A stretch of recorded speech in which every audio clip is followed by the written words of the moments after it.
예레미야가 3장 19절에서 39절까지 말씀을 같이 봉독을 했습니다. 우리가 이 말씀 가지고 우리는 기억하고 하나님은 구원하신다. 우리는 기억하고 하나님은 구원하신다 라고 하는 제목으로 우리 하나님 말씀 증거하겠습니다. 오늘 우리가 읽은 말씀은 굉장히 중요한 말씀이죠. 그리고 성경에서 이런 말씀을 또 찾아보기 힘들 정도로 성경의 핵심적인 말씀 중에 또 말씀이기도 합니다. 오늘 말씀에 그 핵심적인 단어가 등장을 하죠. 굉장히 중요한 단어인데요. 이거는 우리가 좀 마음속에 계속 품고서 그리고 신앙생활을 하고 또 인생을 살면 굉장히 우리에게 큰 유익을 가져다주는 귀한 하나님의 말씀이라고 생각을 하는데, 그게 바로 뭐죠? 오늘 말씀 핵심 단어가 처음에 나오죠. Remember라고 하는 단어입니다. 기억한다, 기억. 예. 여러분 이 단어에 대해서 어떻게 생각을 해보셨는지 모르겠어요. 내 고초와 재난과 쓱과 담즙을 기억하소서. 내 마음이 그것을 기억하고 내가 낙심되오나. 예. 기억한다. Remember. 제가 이제 예레미야가 계속해서 강조하는 거, 이걸 통해서 우리가 무엇을 배울 수 있을까? 뭐냐면 이제 고통 가운데서 우리가 소망을 가지는 법에 대해서 얘기를 하고 있죠. 우리가 인생을 살다 보면은 또 우리의 의지와는 상관없이 어떤 고통을 당하는 경우가 많이 있습니다. 뭐 우리 자신도 많이 당하지만 또 우리 주변에서도 고통 가운데 있는 사람들이 많이 있죠. 그런 고통 가운데서 어떻게 소망을 가질 수 있을까? 이것은 우리 사람이 살아가면서 가장 그 인생의 중요한 문제라고 생각을 하거든요. 그런데 그거에 대한 가장 그 핵심적인 말씀이 사실 이제 오늘 말씀이죠. 뭐냐면은 어디서부터 시작을 해야 되냐면 Remember에서부터 시작을 해야 합니다. 기억하는 거. 오늘 말씀 보면 기억해 달라는 탄원을 하고 있죠. 기억해 달라는 탄원. 여기서 하나님께 탄원하는 거예요. 주님, 내가 기억하겠습니다. 그리고 또 한 가지가 있어요. 주님, 내가 기억하겠다라고 하는 다짐. 그러니까 주님 기억해 주십시오라고 하는 그런 탄원. 그러니까 주님한테 기억해 달라고 탄원하는 거예요. 그리고 자기 자신이 주님 또한 내가 기억하겠습니다라고 다짐을 하는 것이죠. 이 둘 다가 굉장히 중요합니다. 하나님 기억해 주세요. 그리고 주님 내가 기억하겠습니다. 고통 가운데서 소망을 가지는 법 중에 아주 중요하고 근본적으로 시작해야 되는 그 시작의 지점이죠. 바로 여기에 소망이 있다는 거예요. 오늘 말씀도 보면은 굉장히 이것이 중요한 것인데 19절, 20절 내 고초와 재난 곧 쑥과 담즙을 기억하소서. 주님 기억해 주세요. 그 다음에 내 마음이 그것을 기억하고 내가 낙심되오나. 주님 내가 그것을 기억하겠습니다. 비록 내가 낙심된다 할지라도. 그러고 난 다음에 나오는 21절 말씀이 뭐냐면 이것을 내가 마음에 담아두었더니 내 마음에 담아두었더니 그것이 오히려 소망이 되었다고 얘기를 합니다. 이게 사실은 굉장한 신비죠. 우리 그리스도인들이 하나님께 대한 신앙을 두고 있을 때 가지게 되는 굉장한 신비입니다. 그것을 기억을 했더니 그게 오히려 소망이 됐다. 굉장한 신비라고 하는 것이죠. 기억해 달라고 하는 그 탄원은 그냥 기본적으로 구원에 대한 갈망을 가지고 있죠. 뭐냐면 그동안 고생을 많이 했으니까, 고난을 많이 당했으니까, 우리가 지난 토요일에 살펴봤듯이 이렇게 하나님께서 나에게 고난을 주시는구나 하면서 그 엄청난, 정말로 우주보다도 무거운 그러한 고난 당하는 것에 대해서 이 시인이 아주 시적으로 표현한 것을 우리가 봤죠. 그만큼 우리가 고난을 많이 당했으니까 이제 자비를 베풀어 주셔서 이제 좀 새로운 출발을 할 수 있게 해주세요. 그렇게 지금 구원에 대한 갈망을 하고 있는 겁니다. 굉장히 중요한 것이죠. 그리고 또 한 가지는 내가 당한 고난을 기억하겠습니다. 근데 내가 당한 고난을 기억하면 사실 낙심이 되죠. 낙심. 이 낙심이라는 것은요, 굉장히 우리 인간을 상하게 하는 겁니다. 낙심이 되면 삶의 즐거움도 없고, 낙심이 되면 내가 사는 것처럼 살지도 못하고, 낙심이 되면 어떠한 그 에너지라고 그럴까요? 삶에 어떤 힘이 안 생기기 때문에 굉장히 힘들거든요. 그럼에도 불구하고 내가 당한 고난을 기억하겠습니다라고 얘기를 합니다.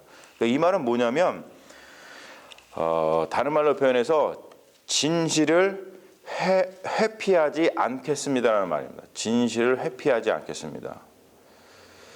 사람은 누구나 자기 자신이 당면하고 있는 진실이 있는데 그 진실에 직면하기를 굉장히 두려워하죠. 그래서 그것을 과장하거나 그것을 회피를 하게 되어 있어요. 뭐 어떤 어려움을 당할 때 어떤 뭐 가해자가 있고 피해자가 있고 뭐 그러기도 합니다만 우리가 뭐 그냥 간단하게 알 수 있는 건 뭐냐면은 가해자들을 법정으로 불러가지고 당신 이거 기억나십니까?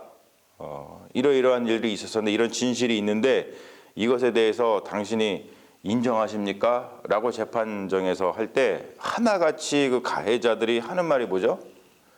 뭐가 안 난다? 예, 기억이 안 납니다. 그 사람들이 단순히 거짓말하는 게 아니고요. 진실을 회피하는 겁니다.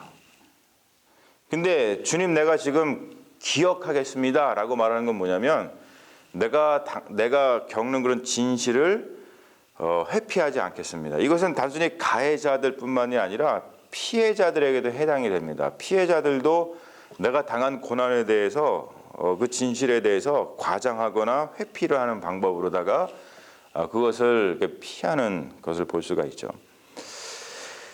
제가 본 그 영화 중에 그 고스트 라이더라고 하는 영화 있어요. 여러분들 보셨는지 모르겠지만 2007년도에 나왔더라고요. 저는 그보다 훨씬 오래전에 나온 줄 알고 제가 말씀을 준비하면서 자료를 찾아보니까 2007년 10년밖에 안 됐더라고요. 보니까 이 고스트 라이더라고 하는 영화가 그 니콜라스 케이지 아시죠? 이 할리우드 유명한 배우, 뭐 한국 와이프 둬가지고 캐서방이라고 불리고 뭐 최근에는 뭐 이혼했던 것 같은데요. 아무튼 고스트 라이더라고 하는 그 영화를 보면 이 사람이 어떠한 것들 때문에 이 고스트로 변하고서는 그 고스트 라이더가 돼가지고 그 할리 데이비슨 그런 그 오토바이 있죠? 그거 타고 다니면서 어떤 정의를 갖다가 이렇게 구현하는 그런 일들을 하거든요. 근데 이 영화에서 제가 굉장히 기억에 남는 장면이 하나 있습니다. 또 어디를 갔다 오다가 고스트 라이더가 고스트 라이더로 변하면 이렇게 막 어떤 불이 이렇게 막 나와요. 불 같은 거. 그리고 체인을 이렇게 감고 다니고 그것도 송장처럼 보신 분은 아실 텐데요. 그 쭉 타고 오토바이 타고 쭉 타고 가는데 어떤 다리 밑인가 거기서 강도가 여자를 붙잡고서는 이제 나쁜 짓을 하고 있었어요. 뭐 돈도 막 뺏고 막 뭐 추행도 하려고 그러고 그걸 딱 보고 거기 가가지고 이 고스트 라이더가 이제 구해주는 거죠. 구해주면서 그 강도를 딱 잡습니다. 딱 잡은 다음에 뭐라고 얘기를 하냐면 You guilty 이래요. 너가 죄가 있다는 거예요. 목사들이 이렇게 얘기합니다. You guilty. 그러고 나서 어떻게 해주냐면 이 강도가 그동안 해왔던 그 나쁜 짓들 있잖아요. 그가 해왔던 그 진실, 그것을 다시 보게 해주는, 기억하게 해주는 그런 일을 하거든요. 딱 잡은 다음에 이 고스트라이더가 그 강도의 그 진실을 기억하게끔 딱 해주고 나니까 이 사람이 자기의 진실을 회피하지 못하고 쭉 본단 말이에요. 이게 과거서부터 쫙 보는 장면이 나와요. 그러고 나서 그 강도가 어떻게 되는지 아세요? 자기가 본 진실 때문에 타서 죽습니다.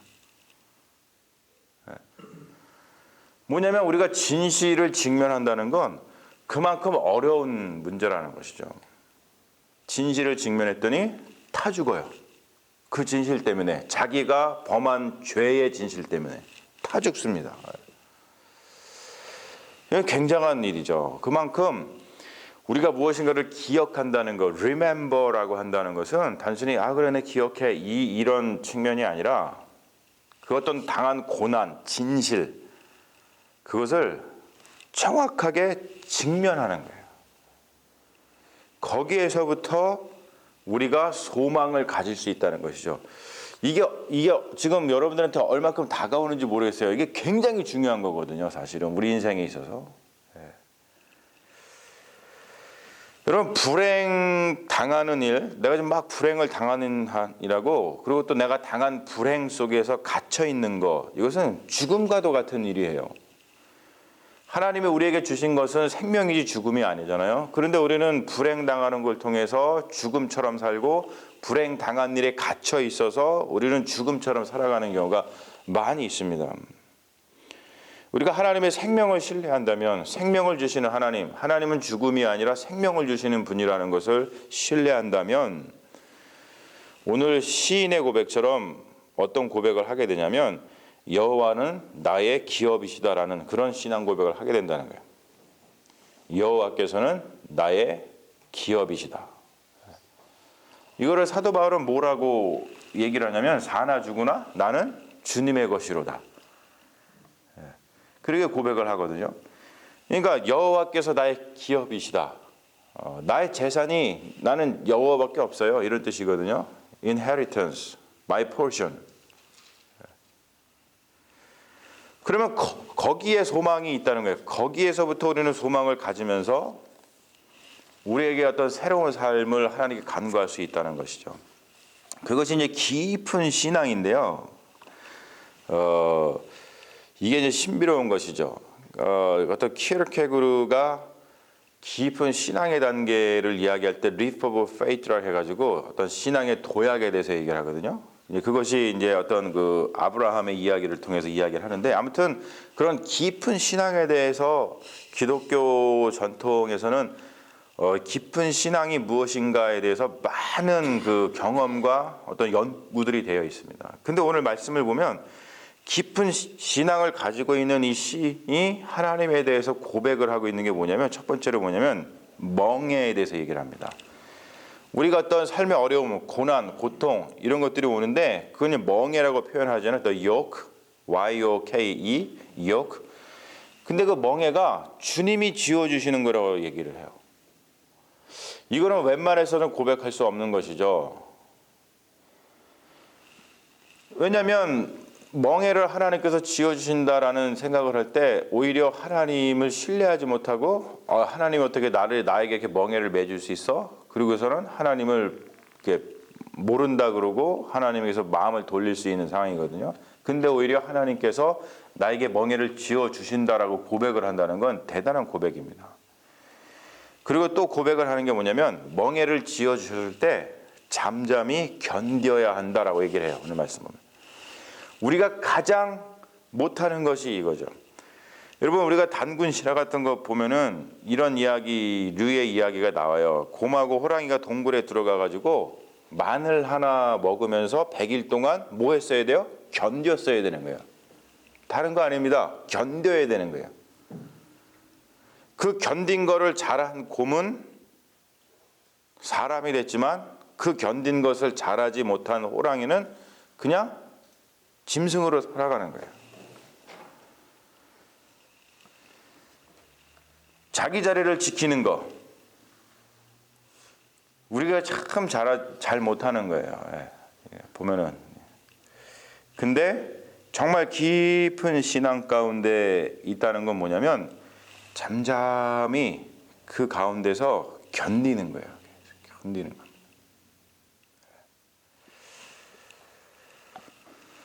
그리고 마지막 단계가 뭐냐면 소망입니다. 소망.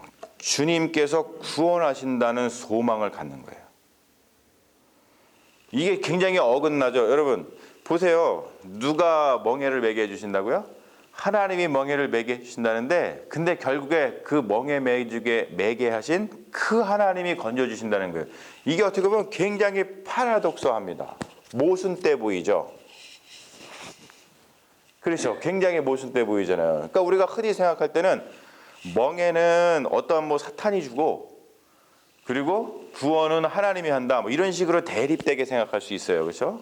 전혀 상관이 없는 것처럼. 하지만 신앙심이 깊이 있게 들어가면 어떤 고백을 하게 되냐면, 하나님이 나한테 멍에를 주셨으니까 이 멍에를 메고 견디는 거예요. 그러면 누가 구원해 주신다? 하나님이 구원해 주신다는 거예요. 굉장히 파라독스한 거지만 이게 깊은 신앙에 잠긴 사람들이 다 고백하는 그런 신앙의 내용입니다.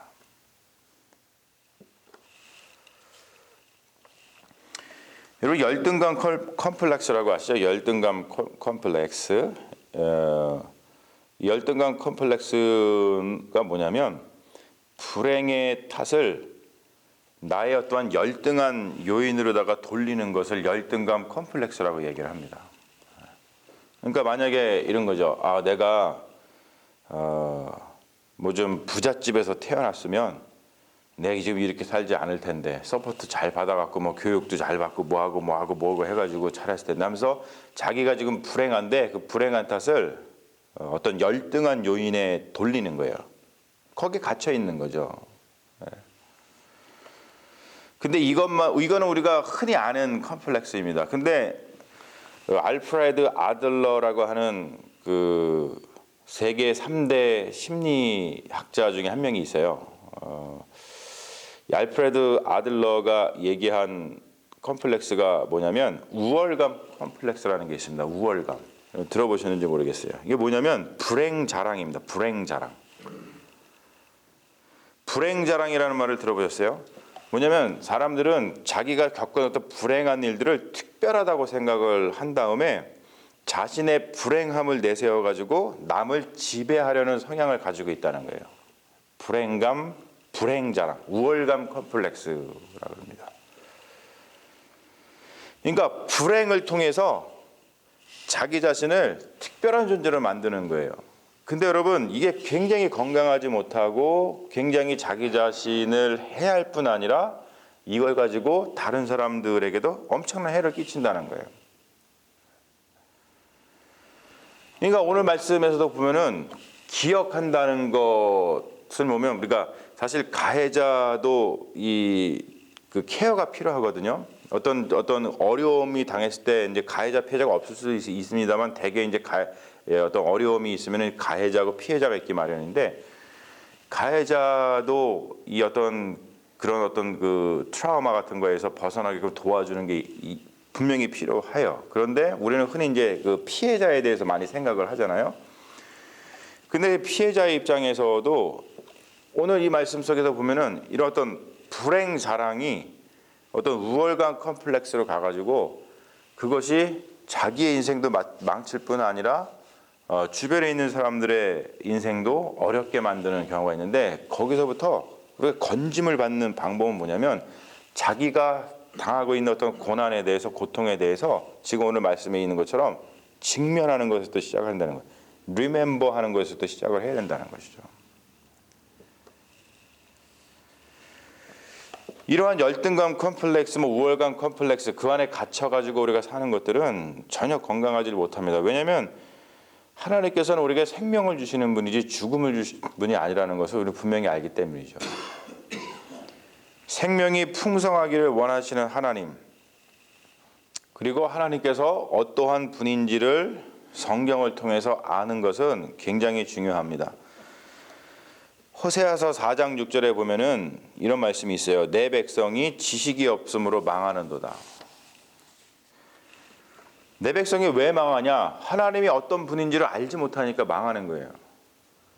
우리가 우리 삶 가운데에 경험하는 어떤 고난, 고통들 그 가운데서 다시 소망을 얻고 생명을 얻지 못하고 그냥 그 고난과 고통 가운데 눌려가지고 죽어가는 사람들의 가장 안타까운 게 뭐냐? 바로 하나님을 아는 지식이 없어서 그런 거예요. 하나님이 어떤 분인지를 안다면 우리는 그 안에서 그 하나님에 대한 그 믿음, 신앙 안에서 새로운 소망을 분명하게 가질 수 있게 된다는 것이죠. 오늘 말씀은 왜 중요하냐면 하나님이 어떠한 분이신가에 대한 보물창고와도 같은 말씀이기 때문에 그렇습니다. 뭐라고 얘기하십니까? 하나님은 인자와 긍휼이 무궁하시다라고 얘기를 해요. 인자와 긍휼이 무궁하시다. 이것이 아침마다 새롭다 그래요. 그러니까 인자와 긍휼이 아침마다 새롭기 때문에 무궁하게 있는 거예요.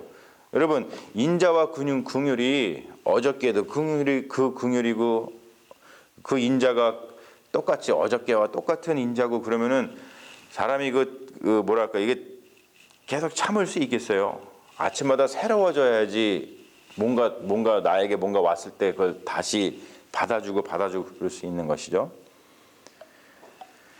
그래서 주의 성실하심이 크시다. great.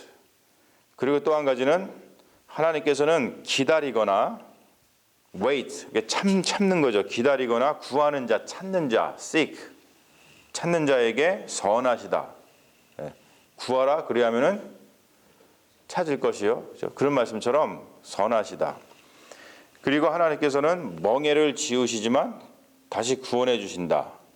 그리고 마지막으로는 인생으로 고생하게 하시며 근심하게 하는 것은 하나님의 본심이 아니다. 어떠한 이러한 일련의 하나님이 어떤 분이신가에 대한 보물창고와도 같은 말씀이 오늘 말씀이라고 하는 것이죠. 사랑하는 여러분, 하나님이 어떤 분이신지를 안다면, 그리고 우리 그리스도인들은 예수 그리스도를 통해서 하나님을 직접 경험하잖아요, 그렇죠? 그래서 우리가 성만찬 통해 가지고 예수님의 살과 피를 먹는 거 아닙니까? 그렇기 때문에 사실은 우리가 어떠한 어려움, 어떠한 고통, 어떠한 절망 가운데서도 우리를 반드시 구원해 주시는 그 하나님께 소망을 두고서 살아가는 것은 굉장히 우리에게는 큰 힘이 된다고 하는 것. 이거보다 중요한 것이 없다고 생각을 해요. 그러므로 여러분, 좀 우리가 그 믿음을 정말 가지고 있다면 하나님께서 반드시 우리를 구원하실 거라는 거, 하나님께 소망을 두고 살아가는, 하나님은 나의 기업이시다라고 하는 그 믿음의 고백 가운데 살아가는 우리 정말 신실한 그리스도인들이라면 좀 힘차게 살아갔으면 좋겠어요. 다른 말로 표현해서 우리가 이렇게 어깨를 펴고 살아갔으면 좋겠습니다. 왜냐하면 분명히 하나님께서 여러분들이 지금 당하고 있는 여러 가지 힘들고 어려운 고난 가운데서 구원해 주실 거라는 것을 우리는 반드시 믿기 때문이죠. 분명 믿기 때문입니다. 여러분, 우리는 기억하고 하나님은 구원하십니다. 우리가 당하고 있는 삶의 현실의 문제들을 회피하지 말고 그것을 분명하게 하나님께 아뢰고 탄원하고 내가 기억할 때 분명히 하나님께서 우리를 구원해 주신다는 것을 잊지 마시고 어깨에 피시면서 살아가시는 믿음의 자녀들 되시기를 주님의 이름으로 축원합니다. 아멘. 잠시 기도하겠습니다. 하나님, 주님의 귀한 말씀, 우리의 영혼을 구원하는 말씀, 우리가 절망 가운데 저 심연 가운데로 빠진다 할지라도 소망을 가지고 어깨를 펴면서 살아갈 수 있는 힘을 얻는 귀한 말씀, 오늘 이 아침에 우리에게 주시니 감사합니다. 그 어디에서도 배울 수 없고 그 어디에서도 들을 수 없는 귀한 복음입니다. 주님, 말씀을 마음속에 품고서 우리가 언제나 하나님께 우리의 형편을 반드시 잘 아뢰고 탄원하고 또 우리가 당하고 있는 여러 가지 힘들고 어려운 문제들을 회피하지 아니하고 직면할 때에, 기억할 때에 하나님께서는 우리를 반드시 구원해 주신다는 귀한 복음의 선포이오니 주님, 우리는 이 말씀을 믿고 살아가는 당신의 백성인 줄로 믿습니다. 주님, 주께서 우리를 구원하여 주시옵소서. 감사드리며 우리를 구원하신 예수님의 이름으로 기도합니다. 아멘. 할렐루야.